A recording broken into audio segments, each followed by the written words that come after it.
Good morning विद्यार्थी मित्रों। कक्षा 10 विज्ञान में अम्ल और क्षारक के अभ्यास की बातें चल रही थी। दूसरा पाठ चल रहा था हमारा। आज हम थोड़ा सा आगे बढ़ते हैं। अम्ल और क्षारक के विलयन कितने प्रबल होते हैं उसके लिए तो हमारी टिप्पणी शुरू होती है पीएच स्केल के बारे में। यहाँ से शुरू करेंगे हम लोग।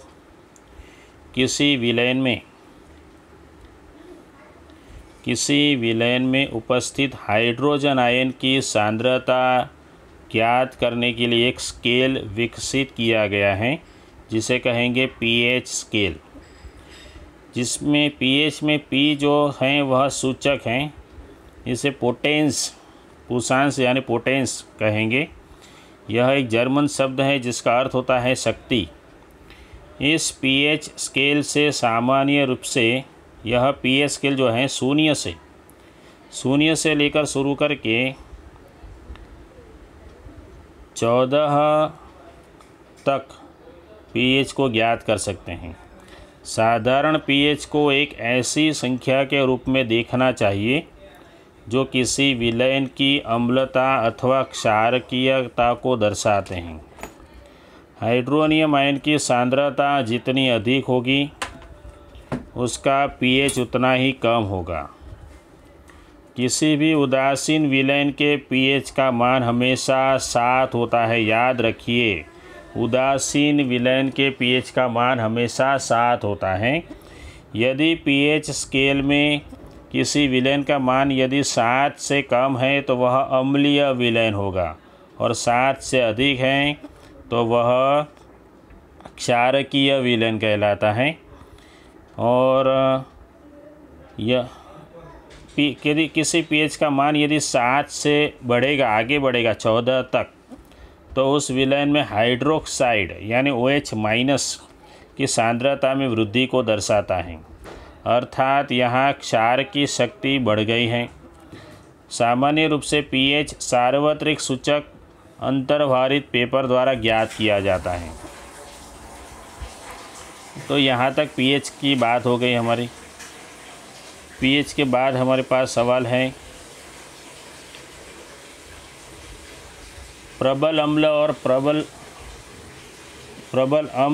और दुर्बल अम्ल के बारे में समझाइए।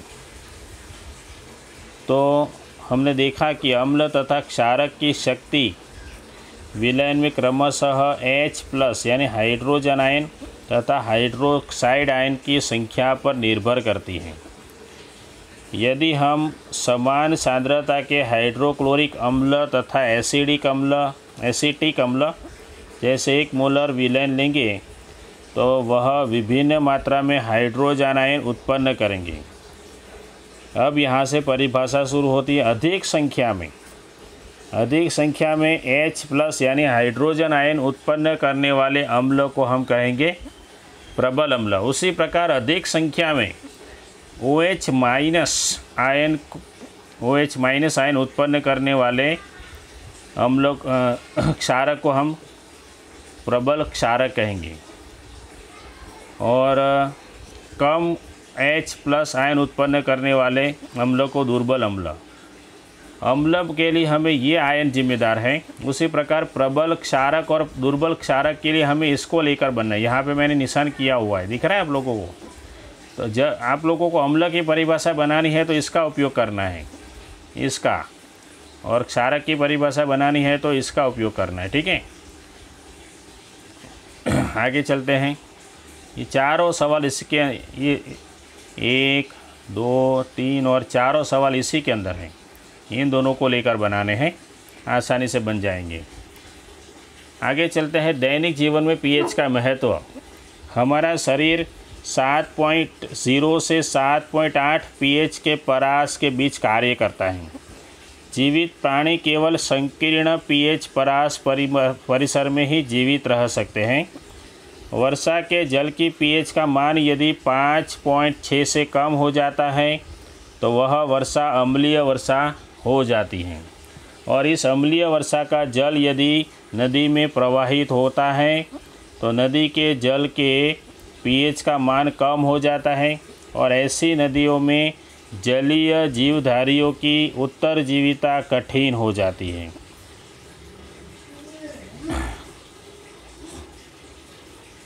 यहाँ पर ये बगीचे की मिट्टी का तो हमें काम नहीं है, आगे इसमें चलेंगे। हमारे पाचन तंत्र का पीएच, तो हमारा उदर जो है हाइड्रोक्लोरिक अम्ल उत्पन्न करता है, हमें पता है। यह उदर को हानि पहुँचाए बिना भोजन के पाचन में सहायक होता है। यह अम्ल जो है उदर को हानि पहुँचाए बिना भोजन के पाचन में सहायक होता है। और जब अपच की स्थिति होती, खुराक का पाचन ठीक से नहीं होता, तो उदर अत्यधिक मात्रा में अम्ल उत्पन्न करता है, जिसके कारण उदर में दर्द एवं जलन का अनुभव होता है। इसी दर्द से मुक्त होने के लिए एंटासिड जैसे क्षारकों का उपयोग किया जाता है। और यह एंटासिड जो है वह अम्ल की आधिक्य मात्रा को उदासीन करता है।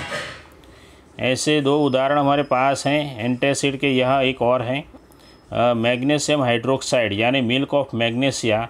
यह एंटासिड का उदाहरण है, परीक्षा में पूछा जाता है, याद रख सकते हैं। आगे चलते हैं। दंत क्षय, पीएच के परिवर्तन के कारण हमारे दांतों का खराब होना। तो मुंह के पीएच का मान 5.5 से कम होने पर दांतों का क्षय प्रारंभ हो जाता है। दांतों का एनिमल कैल्शियम फॉस्फेट से बना होता है, जो कि शरीर का सबसे कठोर पदार्थ है।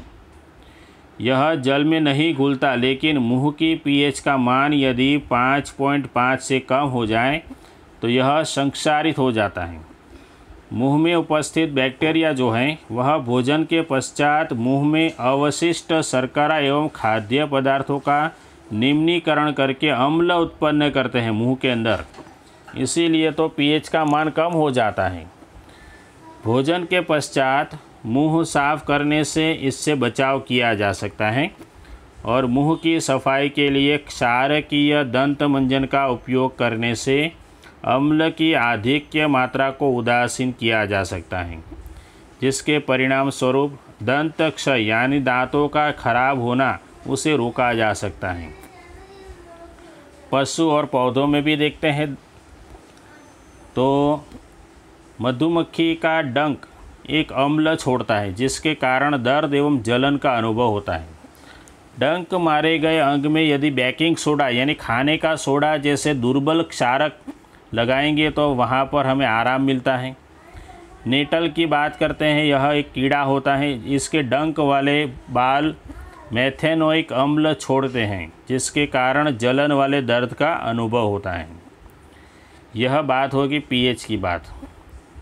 आगे चलते हैं। अम्ल के प्राकृतिक स्रोत बताइए। ये पूरा बॉक्स आप लोगों को लिखना है, यहाँ पर दिख रहा है, ये पूरा बॉक्स आप लोगों को लिखना है, ठीक है। जैसे कि सिरका, हमें सिरका जो है उसमें से कौन सा अम्ल प्राप्त होता है, तो एसिटिक एसिड। संतरे में से, इमली में से, टमाटर में से ऑक्सैलिक एसिड, दूध दही में से, खट्टे दूध यानी दही में से, नींबू में से, चींटी के डंक से और नेटल के डंक से कहाँ कहाँ से किस प्रकार के हमें अम्ल प्राप्त होते हैं, यह प्राकृतिक अम्ल के स्रोत हो गए। आगे चलते हैं लवण परिवार की तरफ। 22वां सवाल है हमारा लवण परिवार।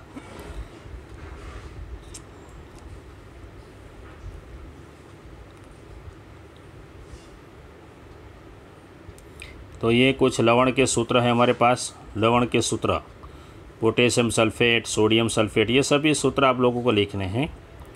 और समान धन या ऋण मूलक वाले लवणों को एक ही परिवार कहा जाता है। जैसे कि ये दोनों एक ही परिवार के हैं।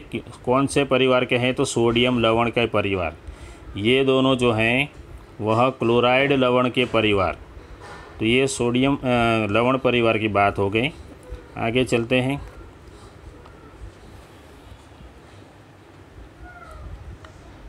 लवण के प्रकार और उसके पीएच मूल्य। लवण के प्रकार हमारे पास देखते हैं।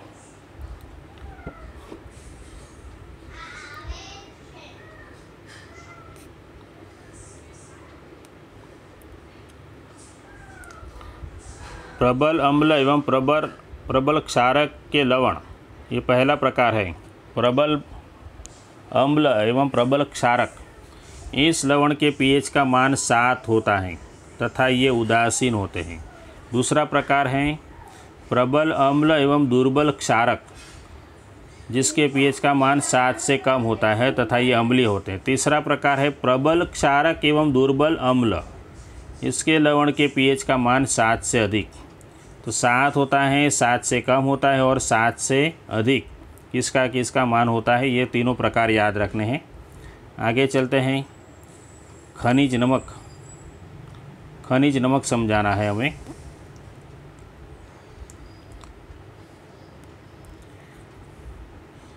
ये गांधी जी हैं, उनके साथ ये जो लड़का है, ये बात थी शायद 1945 की बात है या 47 की बात होगी। ये कन्हू भाई हैं।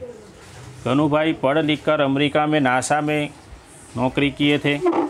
फिर वहाँ पे रिटायर्ड होने के बाद सूरत में आ गए। सूरत में ही उनका देहांत हुआ था। शायद 90 साल की उम्र तक जीवित थे। अभी 2 साल हो गए उनकी मृत्यु को। तो चलते हैं साधारण नमक की ओर। आप जानते हैं कि हाइड्रोक्लोरिक अम्ल एवं सोडियम हाइड्रोक्साइड के विलयन की अभिक्रिया से उत्पन्न लवण को सोडियम क्लोराइड कहते हैं। इसी लवण का हम अपने भोजन में प्रयोग करते हैं। साधारण नमक, तो समुद्री जल में कई प्रकार के लवण घुले होते हैं। इन लवणों से सोडियम क्लोराइड को पृथक किया जाता है। समुद्र के जल से सोडियम क्लोराइड यानी खाने का नमक। विश्व के कई भागों में भी ठोस लवण का निक्षेप होता है। बड़े आकार की यह क्रिस्टल खास रूप से अपद्रव्यों के कारण भूरे रंग के होते हैं, जिसे हम खनिज नमक कहते हैं। यह खनिज नमक तब बने जब युगों के व्यतीत होने के साथ समुद्र का कोई हिस्सा सूख गया। खनिज नमक का खनन भी कोयले की तरह होता है। खनिज नमक, यहाँ तक लिखना है खनिज नमक के बारे में, ज़्यादा नहीं है। तो यहाँ तक देखेंगे। इसके बाद हम अगले वीडियो में अभ्यास करने वाले हैं सोडियम हाइड्रोक्साइड के बारे में। अब 4 टिप्पणियाँ हैं, आप लोग पढ़ के रखो। अगले वीडियो में फिर से मिलेंगे। Good bye.